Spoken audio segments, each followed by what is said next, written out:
ஒரே ஒரு 5 லிட்டர் இதய மந்த்ரா கடல் எண்ணெய் பேக் ஒரு மாசம் முழுசுக்கும் அத்தனை சமையல முடிச்சு விடலாம். இதய மந்த்ரா. தேர்தலுக்கு தயாராகிட்டு வராங்க.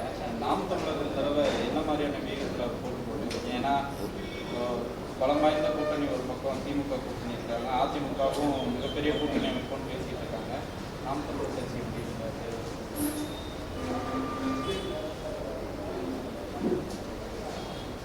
ஓட்டி போடுறோம். நாங்கள்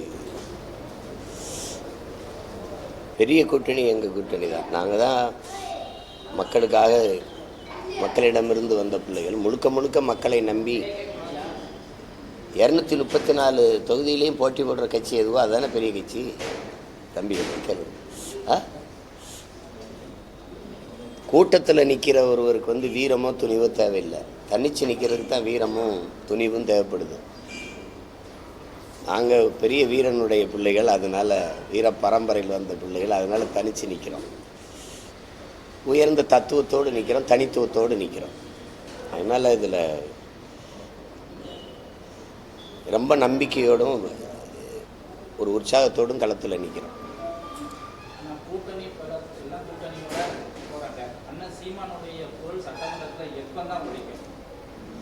நீங்கள் ஒழிக்கணும்னு விரும்புனீங்கன்னா அது ஒழிக்கும். இது கேள்வி என்கிட்ட கேட்கக்கூடாது, என் மக்கள்கிட்ட கேட்கணும்.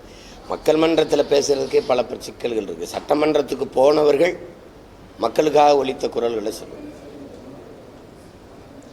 நான் போகணும்னு ஏன் நீங்கள் விரும்புகிறீங்க? மக்களுக்காக அங்கே பேசுகிறதுக்கு குரல்கள் இல்லை, அதுதானே? எல்லாருமே போனாங்க, போய் என்ன செஞ்சுறாங்க? அதனால் அது நான் என்ன போக மாட்டேன்னு அது அடம் பிடிக்கிறேன்னா போவோம். இம்முறை உறுதியாக நாங்கள் போவோம்.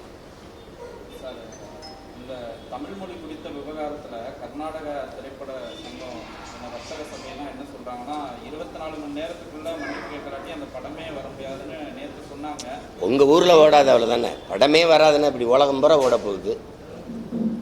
உலகம் பூரா 13 கோடி மக்கள் உலகம் பூரா தமிழும் பரவி வாழ்கிறான். இப்போ எங்கள் மாண்பை நீங்கள் பாராட்டுங்க. உங்களுடைய மண்ணிலேருந்து எடுக்கப்பட்ட KGF 1, 2 நாங்கள் ஏதாவது தொந்தரவு பண்ணோமா? சொல்லுங்கள் நீங்கள். இப்போ சரி, எங்கள் அண்ணன் கமலஹாசன் தமிழ் மொழியிலிருந்து தான் கன்னட மொழி வந்துடுச்சுன்னு சொல்லிட்டாங்க. சரி, அதனால் நீங்கள் பேசுகிறீங்க. தம்பி விஜய் என்ன பேசுனார்? எதுக்கு அவருடைய படம் மெர்சல் எல்லா படத்தையும் தானே பதாகைகள் சோரொட்டியில் கிழிச்சிங்க, படத்தை ஓட விடாமல் தடுத்தீங்க. அவர் என்ன பேசுனார்? உங்களுக்கு தமிழர்னாவே ஒரு வெறுப்பு. அதனால் அது நீங்கள் இப்படி தான் பார்க்கணும். நீங்கள் தமிழிலிருந்து பிறந்த மொழிங்கிற ஒரு வரலாற்று உண்மையை சொன்னதுலேயே கன்னடர்களுக்கு வெறுப்பு இருக்குது. தமிழிலிருந்து வந்ததுன்னு சொல்கிறதுக்கு, இந்த உண்மையை ஒத்துக்கிறது கூட மனசில் அவ்வளோ வெறுப்பு இருக்குது. ஆனால் அதே கர்நாடகாவிலேருந்து வந்த ராமசாமி பெரியார் அவர்களுக்கு தம்பி தமிழ்னாவே வெறுப்பாக இருக்குது. தமிழை சனியை ஒழிங்கிறப்ப அதே கர்நாடரை நாங்கள் தமிழர் தலைவராக ஏற்கணும், தந்தையாக ஏற்கணும். எப்படி இருக்கு பாருங்க. தமிழ்னாவே அவ்வளவு கசப்பு, அவ்வளவு அருவருப்பாக இருக்குது அவங்களுக்கு. வரலாற்று உண்மை என்னன்னு பாருங்கள். இப்போ நாங்கள் தமிழர்கள், எங்களுடைய தோற்றுவாய் எது, எங்களுடைய தொடக்கம் எது, எங்கள் மொழியினுடைய தொடக்கம் எதுன்னு நாங்கள் வரலாற்று பூர்வமாக சொல்கிறோம். அப்படி கன்னடர்கள் மொழியியல் ஆய்வறிஞர்கள், வரலாற்று ஆய்வறிஞர்கள், தொல்லியல் ஆய்வறிஞர்கள் சொல்லுங்கள், கன்னடம் மொழி எப்போ தோன்றியது, கன்னடம்ங்கிற ஒரு இனம் எந்த காலகட்டத்தில் உருவானதுன்னு சொல்லுங்கள். அப்படிதான், அதுதானே? சரி, அது அவங்களுக்கு ஒரு பிரச்சனை பண்ணணும், அதுக்கு இது ஒரு காரணமாக ஆயிடுச்சு. குறிப்பாக பெரியார் பேசுனதுனால இப்போ கூட விஜய் அந்த மாணவர்கள் மத்தியில் என்ன சொல்கிறாங்கன்னா, பெரியாருக்கும் ஜாதி சாயம் பூசுகிறாங்க. குறிப்பாக மத்திய அரசு அந்த தேர்வில் கூட ராமசாமி நாயக்கர்னு அவருடைய பேரை போட்டு மென்ஷன் பண்ணி அவர் இப்போ பேசியிருக்காரு. அந்த மாதிரி நிலைமை தான் இருக்கா தலைவர்களுக்கு? இல்லை, அதெல்லாம் ஒன்றும் கிடையாது. அவரே ரொம்ப நாள் ராமசாமி நாயக்கர்னு தான் கையெழுத்து போட்டுருந்தாங்க. தம்பி, பெரியார்னு இங்கே ஒரு படம் வந்துச்சுல்ல, இங்கே பெரியார்னு ஒரு படம். அங்கே என்ன, அங்கே ஆந்திராவில் அந்த படம் வரும்போது பேர் என்ன? என்னை பாருங்க, அதுக்கு பேர் என்ன சொல்லுங்க, நீங்கள் சொல்லுங்க. இல்லை, அங்கே போகும்போது நாயக்கர் தான் படம் வந்தது. பெரியார் ராமசாமி நாயக்கர் தான் பேர் வச்சு படம் வெளியிட்டாங்க. அது தெரியுமா தெரியாதா? ரொம்ப நாள் அவர் எழுதின கடிதங்கள் எல்லாமே, முகமது அலி ஜின்னாவுக்குலாம் எழுதின கடிதங்கள்லாம் இருக்குல்ல, அதுல எல்லாம் நாயக்கர் தான் போட்டிருக்கோம். வேணா உங்களுக்கு அனுப்பி வைக்கவா அண்ணன் கடிதங்கள் எடுத்து? இன்னைக்கு அவங்க வந்து அது தம்பி ஏதோ சொல்கிறாள், அதை போய் நம்ம இது பண்ணிக்க வேண்டியதில்லை. சார், குறிப்பாக மாநிலங்களவை எம்பிக்களாக கமலஹாசன் போகிறாரு. வைகோவுக்கு இந்த முறை வாய்ப்பு கொடுக்கலாம். நிறைய தமிழ் தேசியவாதி என்ன சொல்கிறாங்கன்னா, வைகோவை நாடாளுமன்றத்துக்கு அனுப்பிச்சிருக்கலாம், ஏன்னா ஒரு தகுதி வாய்ந்த நபர் அப்படின்னா பதிவுகள் இருக்கிறாங்க. உங்கள் கருத்து? ஏன்னா புதுமுகத்துக்கும் வாய்ப்பு கொடுத்துருக்காங்க. இல்லை, இப்போ அது வந்து திராவிட முன்னேற்ற கழகம்ங்கிறது ஒரு பெரிய அது கட்சி, அவங்க கட்சி தலைமை தான் முடிவெடுக்கணும். இப்போ அண்ணன் வந்து அவருக்கு வந்து கொடுக்கணுங்கிறத அவங்க தான் விரும்பி இருக்கணும். முதல்ல இங்கே பாருங்கள், கமலண்ணன் இந்த ஒப்பந்தத்தில் பேசி ஒரு முடிவு எடுத்திருப்பாங்க, நான் உங்களை ஆதரிக்கிறோம், எங்களுக்கு மாநிலங்களவை கொடுங்கன்ட்டு. அந்த மாதிரி ஒரு இது பேசப்பட்டிருக்கணும்ல. அண்ணனுக்கு அப்படி முதல்ல பேசி கொடுத்துட்டாங்க, ஒரு முறை இருந்துட்டார். இம்முறை தருவதா அவங்க வாக்கு கொடுத்தாங்களான்னு தெரியல. அது இப்போ அண்ணனுக்குமே என்னென்னா, திமுக கட்சியில் என்னை தேர்வு செய்யுங்கன்னு சொல்ல முடியாது. இவர் இன்னொரு கட்சியின் தலைமை, அது கேட்க முடியாது. அவங்கள தான் கொடுத்துருக்கணும். அதை போய் இப்போ அதில் நம்ம போய் கருத்து சொல்லி நீங்கள் ஏன் அண்ணனுக்கு கொடுக்கலன்னு நம்ம சண்டை போட முடியாதுல்ல.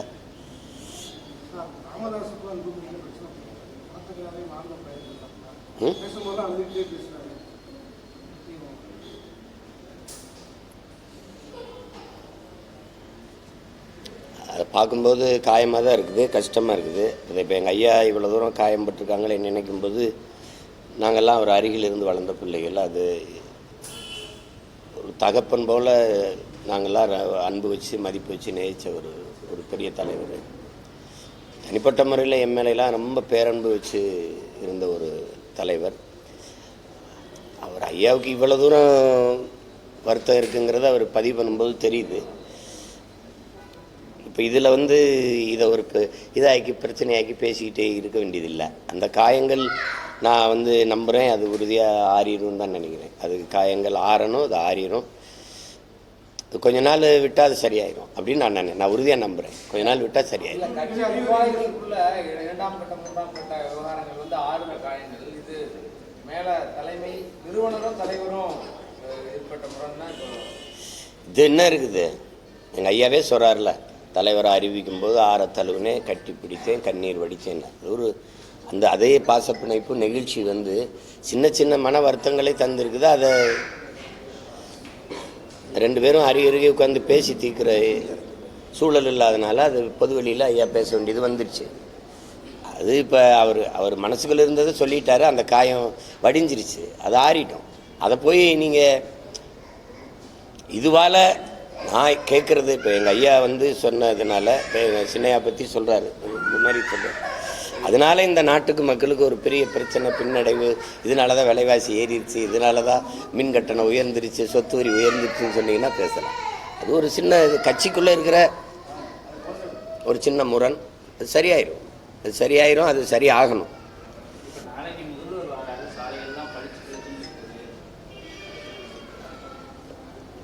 நீங்கள் வாழ்த்துங்க, அடிக்கடி முதல்வர் இப்படி ஒவ்வொரு ஊருக்கும் வரணும்னு சொல்லி வாழ்த்துனீங்கன்னா எல்லா ஊருக்கும் நல்ல பளிச்சுன்னு சாலைகள் வரும். இது சரி, என்ன செய்யுது? கீழடி ஆய்வறிக்கை விவகாரத்தில் மத்திய அரசு என்ன சொல்றாங்கன்னா, இன்னொரு வல்லுநர் சார்ந்த அவங்க திருத்துவாங்க அப்படின்ற மாதிரி நேற்று ஒரு விளக்கம் கொடுத்துருக்காங்க. அதை எப்படி சார் பார்க்குறீங்க? அது ஏற்காது. இந்தியா வந்து உங்களுக்கு தமிழர்களுடைய தொன்மையை, இந்த பெருமையை ஏற்காது. இவங்களே பேசும்போது திராவிட நாகரிகம்னு சொன்னாங்க, அப்புறம் இந்திய நாகரிகம் பண்பாடுன்னாங்க. உங்களுக்கே தெரியும், 2200 ஆண்டுக்கு முன்னாடி இந்த நிலப்பரப்பு இப்படி இருந்ததா, ஒன்றா இருந்ததா, இல்லை இந்தியாங்கிற ஒரு பெயரோடு இந்த நாடு இப்படி உருவாக்கப்பட்டிருந்ததா? அப்போ திராவிடம்ங்கிற ஒரு சொல்லோ இனக்கூட்டமோ இருந்ததா? சொல்லு. 1800 தான் கன்னடம்ங்கிற மொழியை பிறந்து கன்னடர்களே, அப்புறம் 1600 தெலுங்கு, இதெல்லாம் திராவிட மொழி குடும்பம்னு இவங்க சொல்கிறத எடுத்துக்கிட்டா கூட 2200 ஆண்டுங்கிறது ஒரு தோராய கணக்கு தான். ஏன் 5500 ஆண்டுக்கு முன்னாடி இருந்துருக்கூடாதா? இப்போ நீங்கள் எங்களை முழுக்க ஆய்வு செஞ்சிட்டிங்களா? 2 ஏக்கரில் தான் வாழ்ந்தோமா? ஒரு இனக்கூட்டம் ஒரு கூட்டமாக வாழ்ந்தால் ஒரு பெரிய ஒரு கிராமம்னா எவ்வளோ பெரிய நிலப்பரப்பில் இருக்கும்? நீங்கள் அவ்வளவும் தோண்டி ஆய்வே செய்யலை. ஒரு 2 ஏக்கரை ஒப்புக்கு தோண்டினதை எடுத்ததை பெரும்பாலும் அந்த ஆவணங்களில் என்ன பண்ணாங்க, பெங்களூரில் கொண்டு வச்சுட்டாங்க. உண்மையிலே அக்கறை இருக்கிறவங்க அங்கேயே ஒரு ஒரு ஒரு ஒரு கட்டடத்தை கட்டி ஒரு பாதுகாப்பாக அந்த பொருட்களை சேமித்து வச்சு பிள்ளைகளுக்கு அது அரிய காட்சியை அருங்காட்சியாக வச்சுருந்துருக்கலாம். அதை செய்யலை. நான் வந்து அப்போ பார்த்துட்டு அப்போ சண்டை போட்டேன். அந்த மொத்தமாக ஒரு இஸ்லாமிய பெரியவரோட இடம் மொத்தமாக அதை வாங்கி தோண்டியிருந்தால், அந்த 100 ஏக்கரையும் தோண்டியிருந்தால் இன்னும் எவ்வளவோ பெரிய அரிய அரிய தகவல்கள், அந்த சான்றுகள் நமக்கு கிடைக்க வாய்ப்பு இருக்குது. அதை ஏற்காது, இந்தியா ஏற்காது. அது அந்த பெருமையை தமிழர்களுக்கும் தமிழ் இனத்திற்கும் கொடுக்க தயங்கும். இப்போ உதாரணமாக உங்களுக்கு சொல்கிறேன், ஐயா மோடி அவர்கள் வந்து எந்த நாட்டுக்கு போனாலும் உலக மொழிகளின் மூத்த மொழி தமிழ், அது எங்கள் மண்ணில் இருப்பது எங்களுக்கு பெருமைன்னு சொல்கிறாங்க. இந்திய மொழிகளின் தொன்மையை தமிழிலிருந்து அறியலாம்னு பேசுகிறாங்க. அது எங்களுக்கு மகிழ்ச்சியாக தான். நாங்கள் பேசுகிற கருத்தை தான் அவங்க எல்லா நாடுகள்லையும் பேசுகிறாங்க. சரி, ஆனால் புதிதாக கட்டப்பட்ட நாடாளுமன்ற கட்டடத்தின் வாசலில் சமஸ்கிருதத்தில் கல்வெட்டு இருக்குது, இந்தியில் இருக்குது, இங்கிலீஷில் இருக்குது, உலக மொழிகளின் தாய் இருக்குது, உலகின் முதன் மொழி தமிழ் அப்படின்னு உலக மொழிகள் ஆய்வறிஞரே ஒத்துக்கொண்ட உண்மை.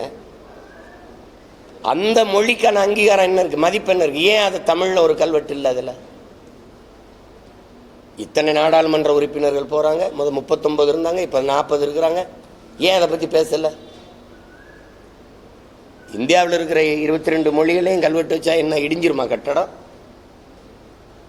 என் தாய்மொழியை அங்கீகரிக்காத இடத்துல, என் தாயை மதிக்காத இடத்துல எனக்கு என்ன பாசம் நேசம் வந்துடும் சொல்லுங்க. என் தாயை மதிக்கலை, அந்த இடத்துல எனக்கு என்ன இருக்கும்? அந்த வீடு என் தாயை அவமதிக்கிற இடத்துல எனக்கு பகையா உறவா சொல்லுங்க, பகையா பாசமா சொல்லுங்க. அப்புறம்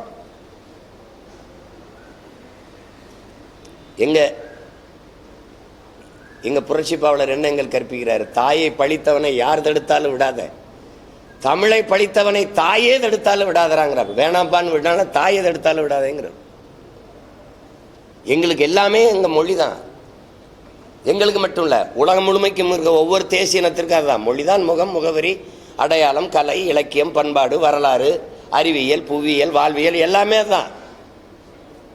இப்போ அதை மதிக்கலை, அதை நிராகரிக்கிறாங்க என்பது என்ன, அதில் என்ன இருக்குது? அப்போ அதனால அவங்க எப்படி எங்களுடைய தொன்மத்தையும் எங்களுடைய அடையாளங்களையும் எங்களுடைய பெருமையையும் எப்படி ஏற்பாங்க? எந்த ஆளுநர் வந்து எந்த ஆய்வறிஞர் வந்து ஆய்வு செய்ய போறாரு?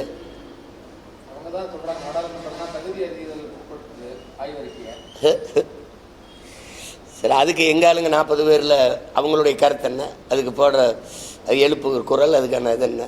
ஒன்றும் இருக்காது. இவங்களுக்குமே இந்த பெருமையை தமிழர்களுக்கு விட்டு கொடுக்கறது அவங்களுக்குமே இருக்காது. திராவிடம்னு சொன்னால் அதுக்கு பேசுவாங்க. தமிழ் அறிவியல் மொழியான்னு கேட்டவங்க தானே இவங்கெல்லாம். அப்புறம் திடீர் 5500 ஆண்டுக்கு முன்னாடியே தமிழர்கள் இரும்பை உருக்கி பயன்படுத்திருக்காங்கன்னு பேசுறது, அதெல்லாம் எந்த வாய்? சொல்லுங்க. ஆமாம், ஒன்று தான். அவங்களுக்கு எல்லாம் ஒன்று தான், தமிழனுக்கு அது மண்ணு தான், எல்லாம் முடிச்சு விட்டு போகிறது தான். இப்போ திராவிட மொழியில் திராவிட இனம்ன்றாங்கல்ல, திராவிடம், அதில் கன்னடர்கள் இருக்காங்களா இல்லையா? ஏன் நாங்கள் தண்ணி வைக்கும்போது அடிக்கிறாங்க? இப்போ ஏன் தமிழ்லேருந்து வந்ததுங்கிறது அதை ஏற்றுக்கிற இவ்வளவு அருவருப்பும் இவ்வளவு வெறுப்பும் இவ்வளவு பகை உணர்வும் ஏன் வருது?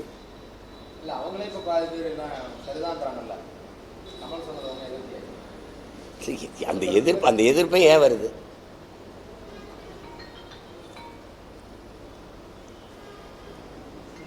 வேற சார், நீட் தேர்வுக்கு எதிராக பேசிட்டு இருந்துச்சு. இப்போ இன்னைக்கு வந்து இந்த கல்வி விருது வந்து நீட் தேர்வை தாண்டி உலகத்தில் சாதிக்க வேண்டிய விஷயம் நிறைய இருக்குது அப்படின்னு சொல்லி பேசியிருக்காரு. உங்களுடைய கருத்தை நீங்கள் எப்படி பார்க்குறீங்க? அது சரிதான், சாதிக்க வேண்டியது இருக்குதா. என்னை பொறுத்த வரைக்கும் மருத்துவம் மட்டுமே கல்வி அப்படிங்கிறத நான் ஏற்கல. உங்களுக்கு விளங்குதுன்னு நினைக்கிறேன். எங்களுடைய பார்வை, ஒரு நாட்டில் மருத்துவ கல்விக்கு மருத்துவர்களுக்கு மதிப்பு அதிகமாக இருக்குது என்றால் அந்த நாடு நோயுற்ற சமூகம்னு அர்த்தம். அந்த நாடு நிறைய நோயாளிகளை கொண்டிருக்குது அப்படின்னு அர்த்தம். ஒரு நாட்டில் காவல்துறைக்கு மதிப்பும் அந்த வேலைக்கு பெரிய இது காவல்துறையை பார்த்து மக்கள் அச்சப்படுகிற சூழலும் இருக்குன்னா அந்த சமூகம் குற்ற சமூகமாக இருக்குன்னு அர்த்தம். ஒரு நாட்டில் நீதிபதிகள் எல்லாம் தேவதூதர்களாகவும் இறைவனை ஆண்டவனை போல போற்றத்தக்கவராக இருந்ததுன்னா அந்த நாடு குற்றச்சமூகமாக போய்கிட்டு இருக்குன்னு அர்த்தம். எந்த நாட்டில் ஆசிரியர் பெருமக்கள் போற்றப்படுகிறார்களோ அந்த நாடு தான் அறிவார்ந்த சமூகமாக வாழ்ந்து வளர்ந்து கொண்டு இருக்குதுன்னு அர்த்தம். உங்களுக்கு விளங்குதுன்னு நினைக்கிறேன். ஃபின்லாந்தில் ஐஏஎஸோ ஐபிஎஸோ நீதிபதிகளோ அதெல்லாம் யாருக்கு அந்த பெரிய உயர்ந்த போற்றுதல் இல்லை. ஆசிரியர் பெருமக்களுக்கு மட்டும்தான், ஆசிரியர்களுக்கு தான். நீங்கள் ஐஏஎஸ்ஸாக இருங்க, ஐபிஎஸ்ஸாக இருங்க, பெரிய அதிபராக இருங்க, யாராக இருங்க, உங்களை உருவாக்கிய அறிவு கருவறை ஆசிரியர்கள் தான். உங்களுக்கு புரிதுன்னு நினைக்கிறேன். பெற்றோர்கள் வந்து பிள்ளைக்கு இந்த உலகத்தை காட்டுவாங்க. இதுதான் உலகம்ப்பா, இது பெரியப்பா, இது சித்தப்பா, தாத்தா, பாட்டி, இது மரம், இது செடி, ஒன்று இப்படி உலகத்தை காட்டுவாங்க. ஆசிரியர் பெருமக்கள் தான் உலகத்துக்கே இந்த பிள்ளைகளை காட்டுவாங்க. அப்படித்தான் இப்போ இங்கே நின்று பேச்சுக்கான சீமான் அவனை பெற்றவர்களுக்கு இல்லை, என்னை உருவாக்கிய ஆசிரியர் பெருமக்களுக்கு தான். புரிதுன்னு நினைக்கிறேன். அப்போ ஆசிரியர்களை போற்றத்தக்க ஆசிரியர்களை மதிக்கிற ஒரு சமூகம்தான் அறிவார்ந்த சமூகமாக உயர்ந்து செல்லும். அப்படி இருக்கா?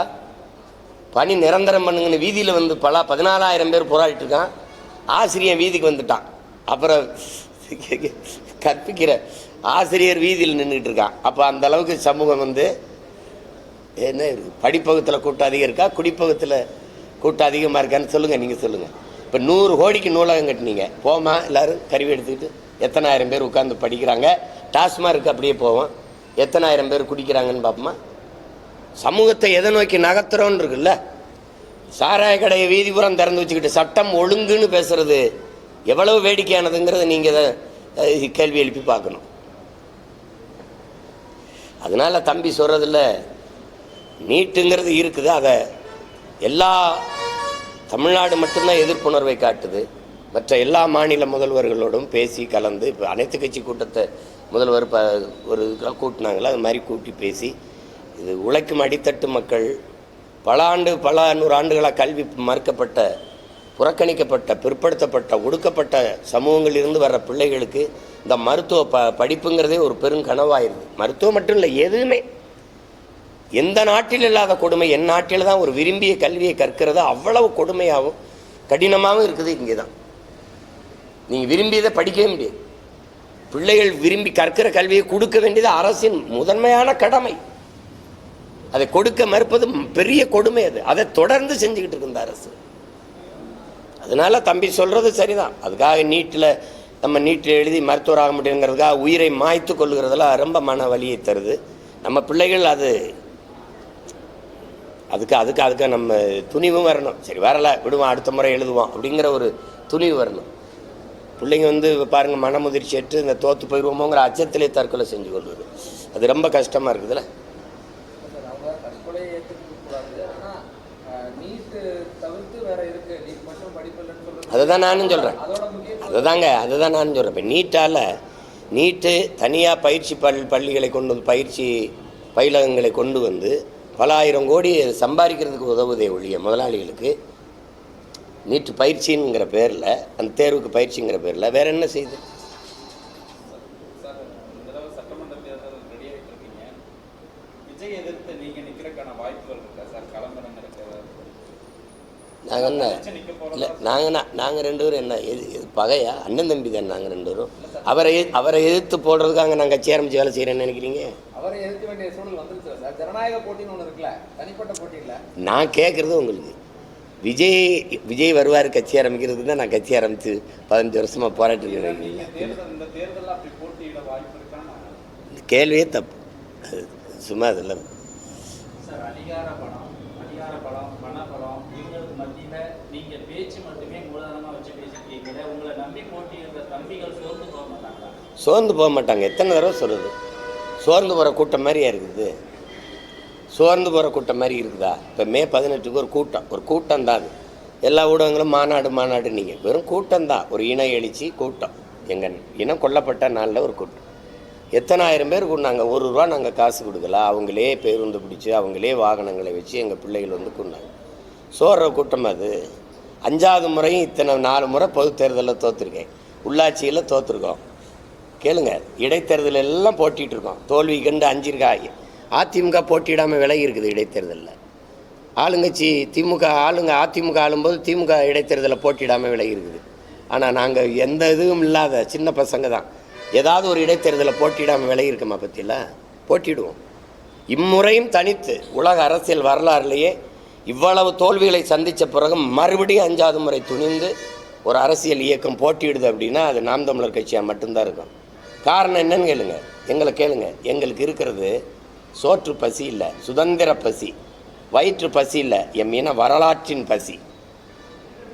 சோம்பலும் ஓய்வும் அரசியலில் தற்கொலைக்கு சமம். உங்களுக்கு விளங்குதுன்னு நினைக்கிறேன். வீர சுதந்திரம் வேண்டி நின்றார் வேறொன்று கொள்வார் அப்படிங்கிறான் புரட்சி எங்கள் பாட்டன் பாரதி. அது மாதிரி எங்களுக்கு வேண்டியது இந்த வெறும் தேர்தல் வெற்றின்னு நாங்கள் பார்த்து இந்த களத்துக்கு வரலை. புரியுதுன்னு நினைக்கிறேன்.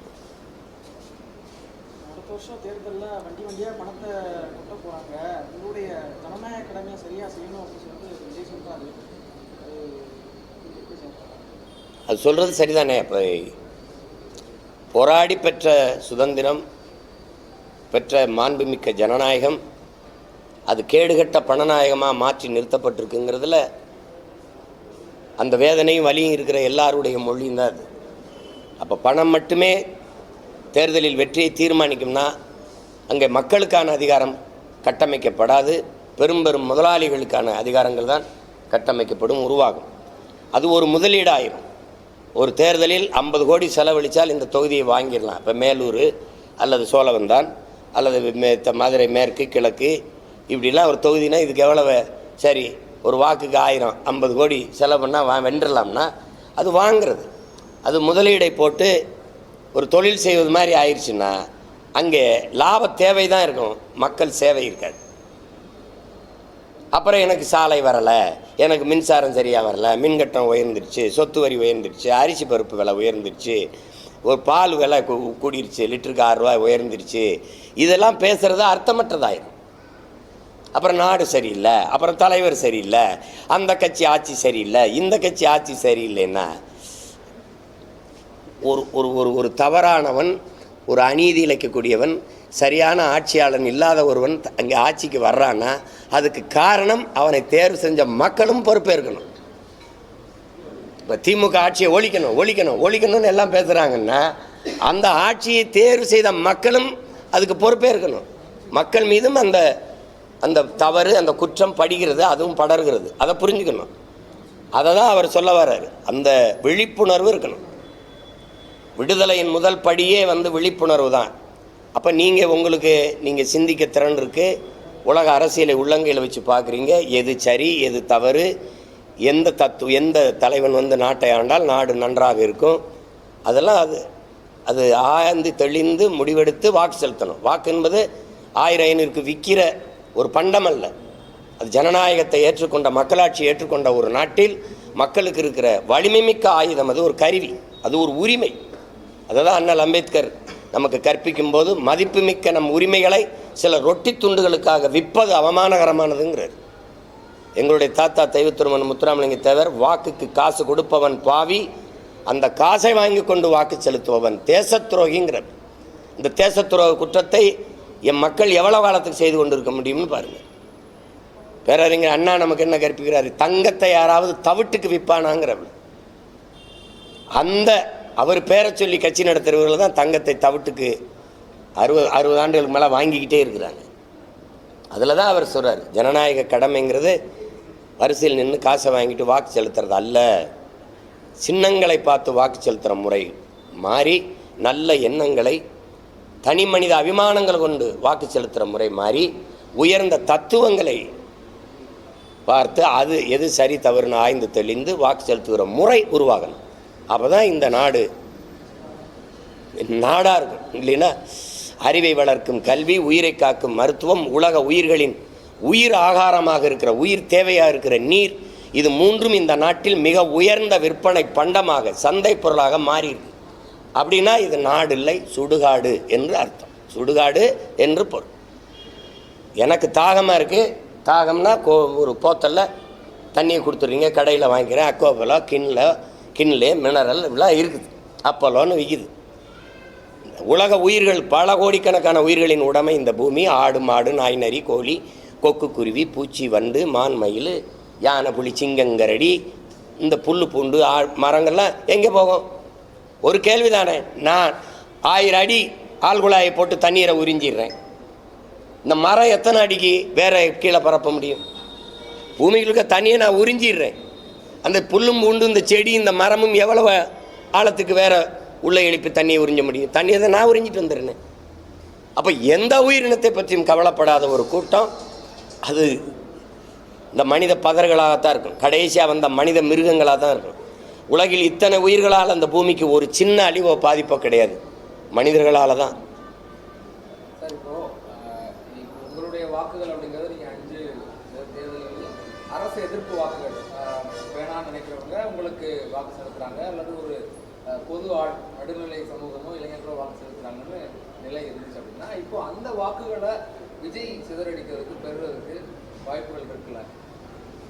அதே நீங்கள் இந்த இருக்குல்லன்னு எப்படி இருக்குது? எங்களுக்கான வாக்கு செலுத்துகிறவர்கள் இந்த பிள்ளைகள் ஆட்சிக்கு வந்தால் நாடு மக்களும் நன்றாக இருக்க முடியும் நம்புறவங்க தான் எங்களுக்கு வாக்கு செலுத்துவாங்க. அந்த வாக்கு இப்போ சிதறலாம்னு சொல்கிறாங்க. அது எப்படி சிதறும்னு நீங்களா ஒரு கணக்கு நினைச்சிருக்கீங்க?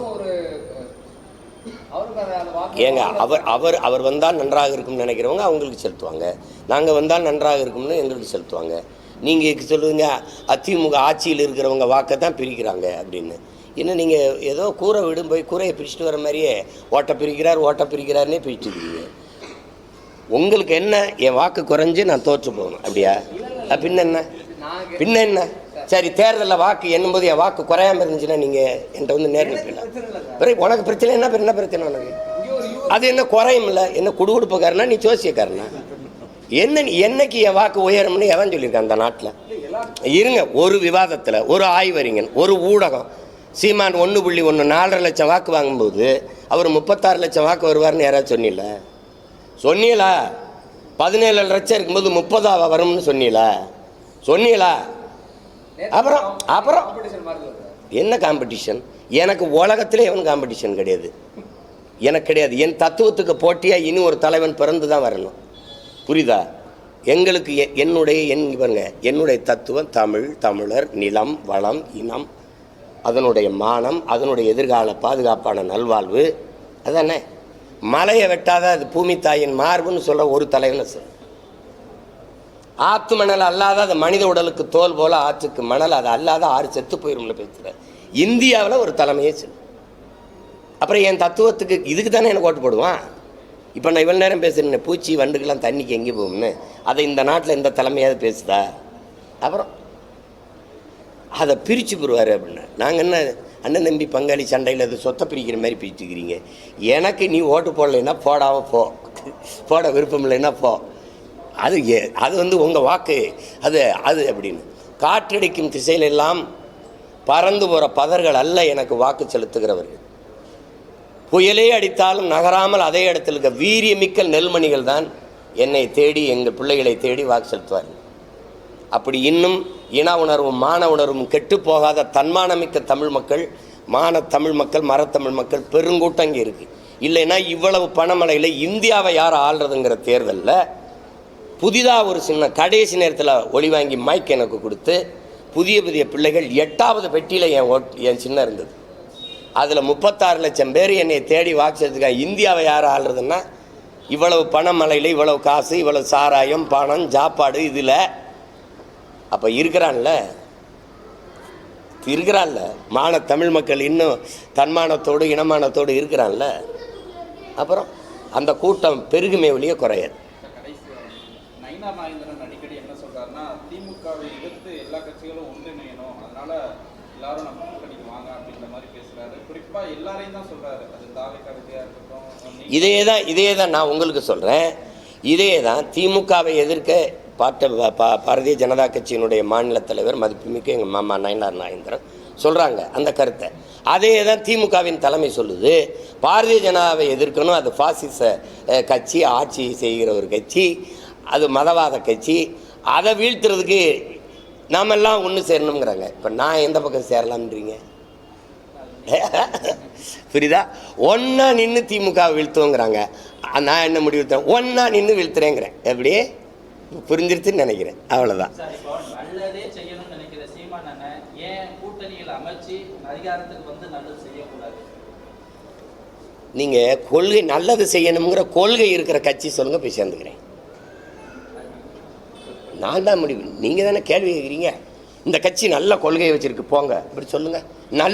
நல்லது செய்யணும் அப்படின்னு. நல்லது செய்யணுங்கிற கட்சி சாராங்கச்சி விற்குமா? கேட்குறதுக்கு பதில் இருக்கா?